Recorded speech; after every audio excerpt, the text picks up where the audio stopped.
Thrissur railway സ്റ്റേഷന് സമീപം ട്രാക്കിൽ റെയിലിൻ്റെ കഷ്ണം കണ്ടെത്തിയ സംഭവത്തിൽ പ്രതി പിടിയിലായി. തമിഴ്നാട് തിരുവണ്ണാമല സ്വദേശി 41 വയസ്സുള്ള ഹരിയാണ് തൃശൂർ റെയിൽവേ പോലീസിൻ്റെ പിടിയിലായത്. റെയിൽ കഷ്ണം ട്രാക്കിൽ കൊണ്ടിട്ടത് ട്രെയിൻ കയറിപ്പോകുമ്പോൾ 2 കഷ്ണം ആയാൽ എളുപ്പത്തിൽ കൊണ്ടുപോകാം എന്ന കണക്കൂട്ടലിലായിരുന്നുവെന്നാണ് വിവരങ്ങൾ. ഇന്ന് രാവിലെ 10 മണിയോടെ പ്രതിയുമായി സംഭവസ്ഥലത്തെത്തി തെളിവെടുപ്പ് നടത്തി. പുലർച്ചെയോടെ തിരുവനന്തപുരം ഭാഗത്തേക്ക് പോയ ഗുഡ്സ് ട്രെയിൻ റെയിലിൻ്റെ കഷ്ണം തട്ടി തെറിപ്പിക്കുകയായിരുന്നു.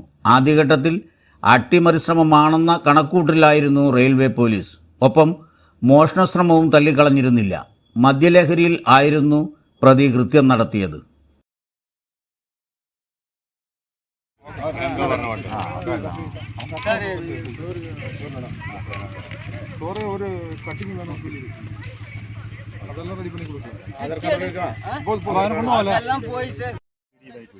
அது நான் சரியான போதில்லை.